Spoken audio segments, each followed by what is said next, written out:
If you said to me, do you think that they could fake the moon landing today? I would say no. I would say no. People are going to be able to track it. It's very easy. They have satellites.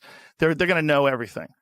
But in 1969, the technology was so crude that when they first showed the Apollo 11 landing, they didn't even show a direct feed to the networks. So like if you're on CBS News, you don't get a direct feed. What you do is you point a camera at a projection screen. So that's why the film looks so shitty. The camera is pointed to a projection screen where you see the astronauts jumping around on the moon. And you see this weird, grainy, third generation image, right? And we did it, and we have never done it since. And we've always said we're going to do it, and no one's ever even come close. No one's ever even gone into deep space since 1972. We also haven't been trying. We haven't been trying.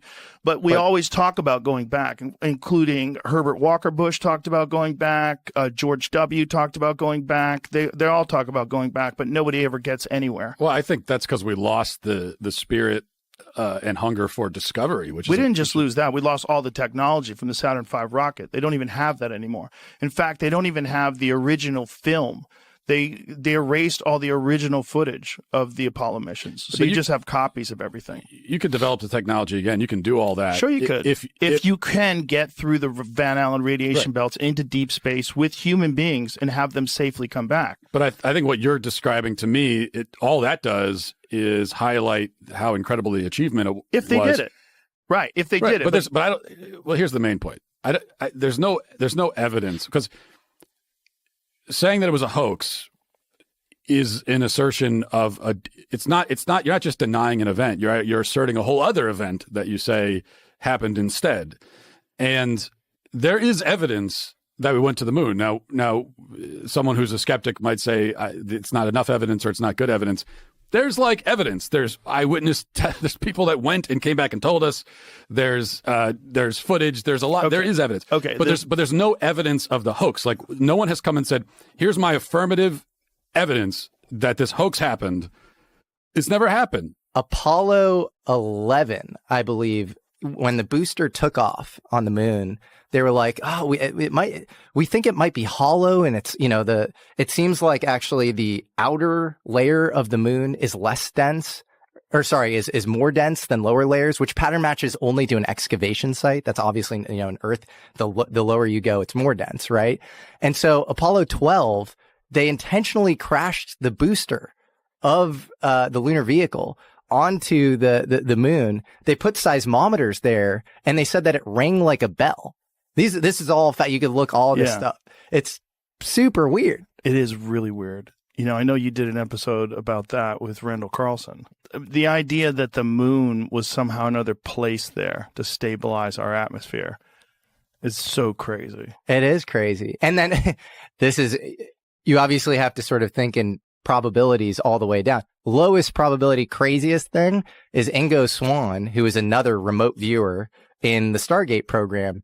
He wrote a book called Penetration, where he's basically like abducted by this guy in a suit, like this kind of Men in Black style guy named Axelrod. And he is told to remote view the moon. And he remote views an alien base on the moon. And he says that and he gets it. The whole thing goes crazy. I mean, the book is insane. It's like he then ends up in a supermarket and he says that he senses that this woman at the produce aisle is like an alien or something. But a lot of people from that Stargate program remote viewed, structures on the dark side of the moon and that sort of thing. So, well, but AJ from the Y Files was on, and he was the one that was telling us that there's photos, right, of the dark side of the moon, that someone had seen photos and was assuming that these would be released shortly, that there were structures. Wow, this is going to be the biggest news ever, and then it was never released.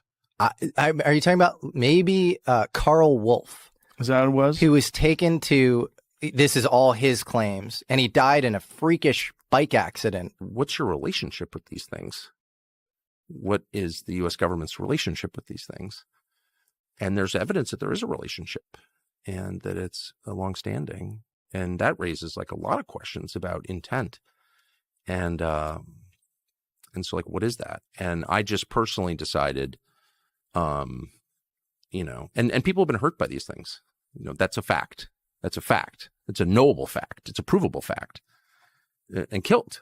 And I'm not saying millions of people have been killed by whatever these things are, but people have been killed, and it's known because it's working its way through the courts out of the VA. So, I don't know, an object that is by definition supernatural, it's above the laws of nature as we understand them, and that has resulted in the deaths of people.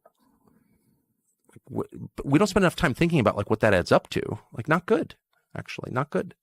How many people do you think have died from these things? I don't know, but I mean, And is it radiation sickness? Is it like what's the so cause the person of that death? I talked to, I interviewed someone who was a Stanford medical school professor who's out there and worth talking to, by the way. And You're talking about Gary Nolan? that's exactly who I'm talking about. He was effectively an expert witness in these cases, so he's an expert in brain injury. Do you know him? Yeah. Yeah, entirely credible person.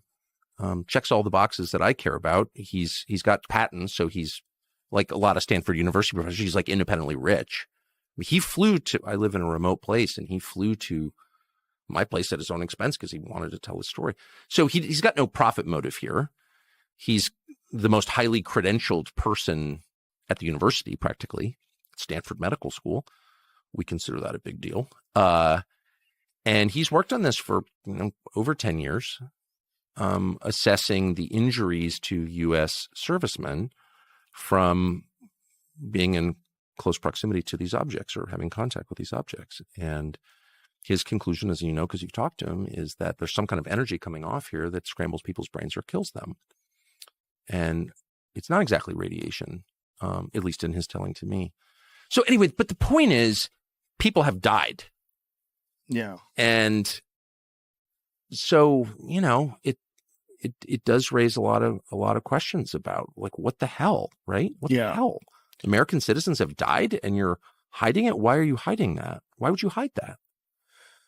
Perhaps because they don't have any explanations, because it's so beyond our comprehension that they're still trying to piece it together. Like, I would wonder how much interaction they really do have with these things.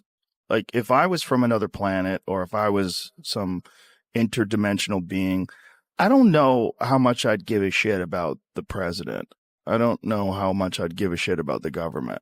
I would probably look at this infantile race, this species, this bizarre territorial apes with thermonuclear weapons, this very weird species. I'd probably look at them as very chaotic, and I wouldn't really have much concern for who's running it, especially if they have the ability to travel at insane speeds and go undetected. And well, it depends. Like that. Okay, so the template that you're using to understand this is like science fiction, right? These are an advanced race of beings from somewhere else.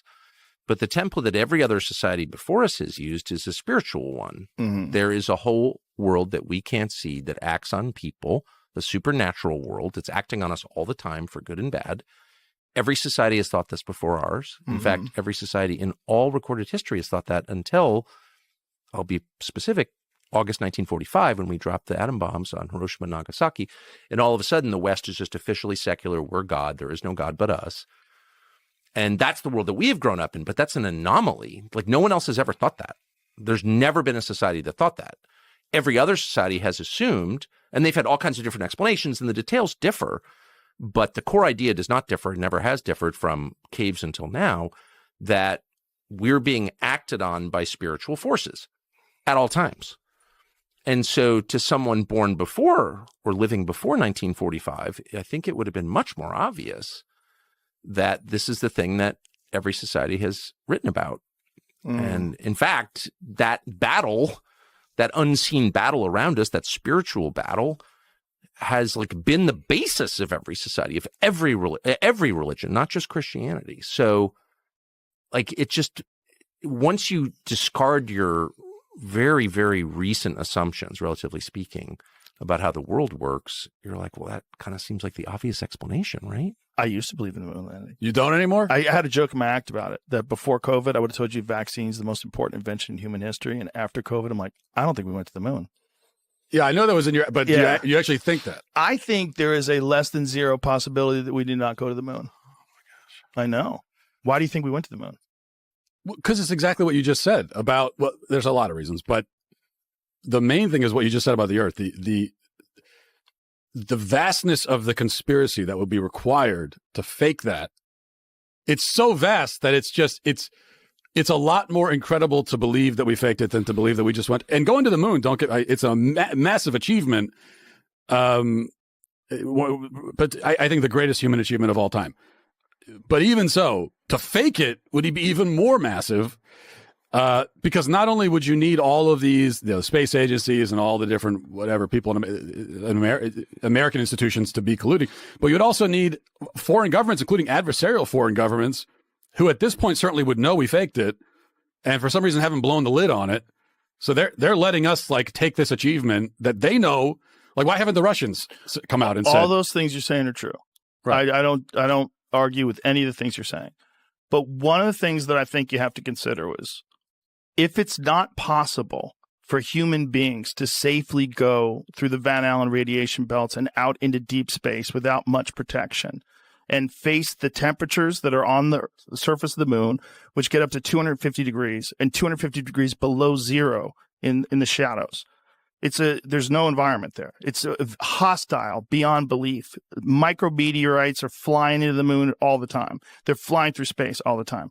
We've never had a single biological organism go out into deep space, past the Van Allen radiation belts, and then come back to Earth and come back alive, except human beings during the Apollo missions. Every single space station mission, every single space shuttle mission, all of them are inside 350 miles from the Earth's surface. The only time human beings have ever been past that and through the Van Allen radiation belts was the Apollo missions. And we were the only humans that were ever able to do that. The Russians never figured out how to do it. No one else figured out how to do it but the Apollo astronauts. And we did it 7 times, 6 successfully, from 1969 to 1972.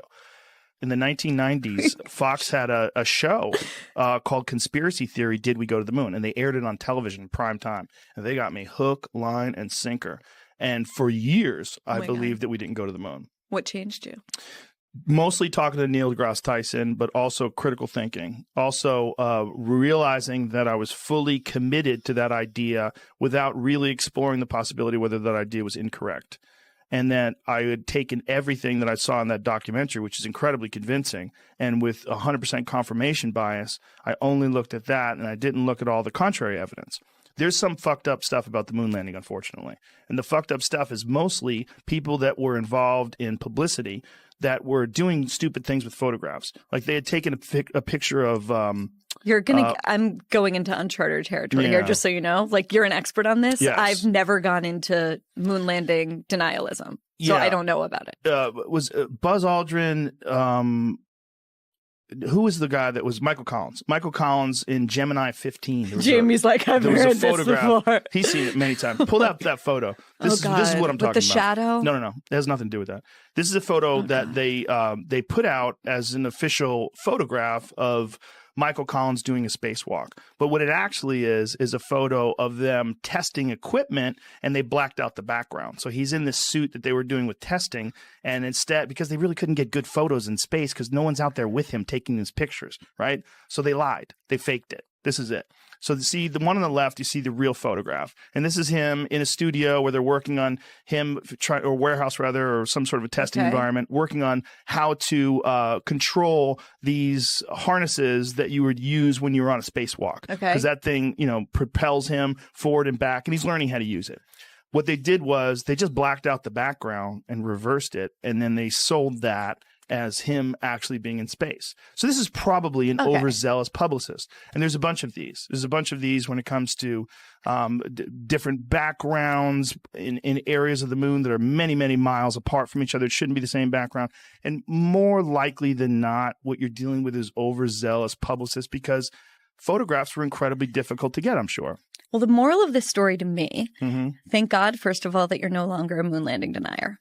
But also, the power of the media and the press. And you saw one documentary, right? It was a couple after I saw that. I saw quite a few. But that sent you down this rabbit hole. You could conceivably give people a bunch of nonsense and tell them about it, knowing that some of it is going to leak and it's going to and it won't be verified, and it's going to make this whole story seem even more ridiculous and make people less likely or reluctant to study it. Totally. And in his case, he says that he was in this, mountain base or whatever, where all of the world's nations were working together as part of some collegial UN style space program or whatever. So that to me might be a little, beyond the pale. And I'm glad you made that point, because that is ufology 101. And I've heard you be incredibly exhausted and frustrated at UFO disclosure. And I think that is the reasonable response. It is limited hangouts on limited hangouts. It's just, we're going to give you a little bit, but we're also going to sprinkle in some falsities and some bullshit. We're going to stigmatize it. And it kind of works because it creates this initiation path for recruiting. If there are any of these programs, it widens the surface area. It both conditions the populace, but also stigmatizes the thing and makes it seem like kind of a joke. And so I think if you are not viewing modern disclosure through that kind of hermeneutic lens of interpretation, and you're just taking it, accepting it, imbibing it wholeheartedly, prima facie, I think you are in trouble. Okay, so if they're spiritual beings, which I believe they are, it's a binary. They're either, you're on team good or team bad. You can assign any name to it you want, but what are these things? Are they good or bad? And I think some of them are bad. And if the U.S. government knows that, or elements, the people within the U.S. government know that, then they're serving a bad force. Well, when you say spiritual, what makes you draw that conclusion that they're spiritual? What's the obvious? I mean, spiritual may be the wrong word. Supernatural. They're beyond nature as we understand it. I mean, obviously they are. I mean, just chart their physical behavior. It doesn't, it goes outside of what we understand about physics. No visible means of propulsion, coming at indescribable speed, hitting the ocean, continuing at speeds that are impossible undersea.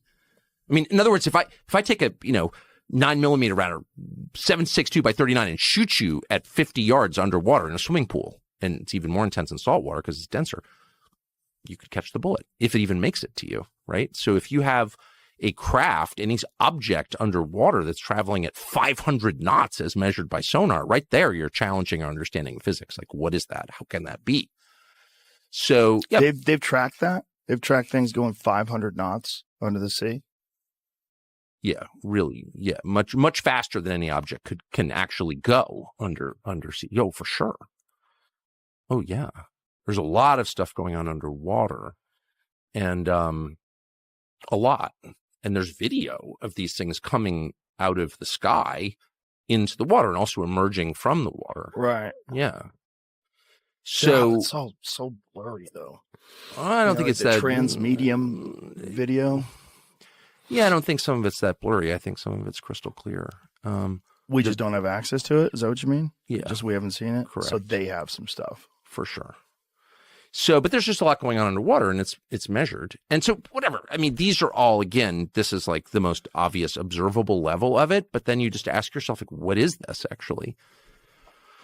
And, if there's been extensive knowledge of this for decades, maybe 80 years at least, if not going back to the 30s, 90 years, to what end? So there are two possible explanations, obvious explanations. The first is the one you often hear, which is this is so heavy that if the public were to know about it, it would be just disruptive. It'd be too scary. You don't want to scare people for no good reason. There's nothing we can do about it. And you also don't want to suggest that, the U.S. military isn't capable of protecting the country, the homeland. And it does suggest that. If you can't control these objects in your airspace, and that's known, if they can't, that's known, okay? Then that suggests a limit to the power of the U.S. military, and you don't want to tell people that because then they won't believe that they're safe. I get it. So the Apollo astronauts gave a moon rock to some foreign dignitary, and it turned out to be a piece of petrified wood.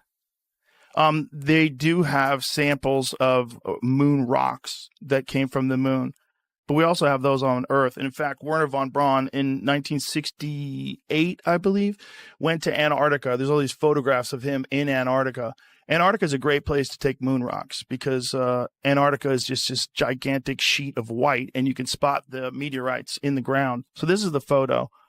I mean, this is from what? What is this from? What is the so this is an Indian Space Research Organization's, I don't know how to say that word, Chandrayaan-2 orbiter captured images of NASA's Apollo 11 and 12 landing sites and lunar modules from 100-kilometer altitude. Apollo 12 image, astronaut boots tracks are still even visible. Due to the recent interest in another post I shared, decided to download to view the raw imagery. So that looks like there's some kind of thing on the moon. It's pretty good evidence. It is evidence that something's on the moon. It's not evidence that human beings went to the moon. See, we have things that are on the moon. We have things on Mars right now. Well, I think we had things that were, we'd shot things into space for sure. Yeah, but it's evidence. It's not proof in and of itself, but it is evidence. Listen, I'm not saying we didn't go to the moon. What I'm saying is the subject is complex, and it's not even a little complex. It's really complex. There's a documentary called "A Funny Thing Happened on the Way to the Moon." This guy, Bart Sibrel, he's been obsessed. He was a guest on the show too. Been obsessed about this his whole life and absolutely believes that we never went to the moon. And there's enough shit that you go, okay, if he's right about any of these things, it's weird.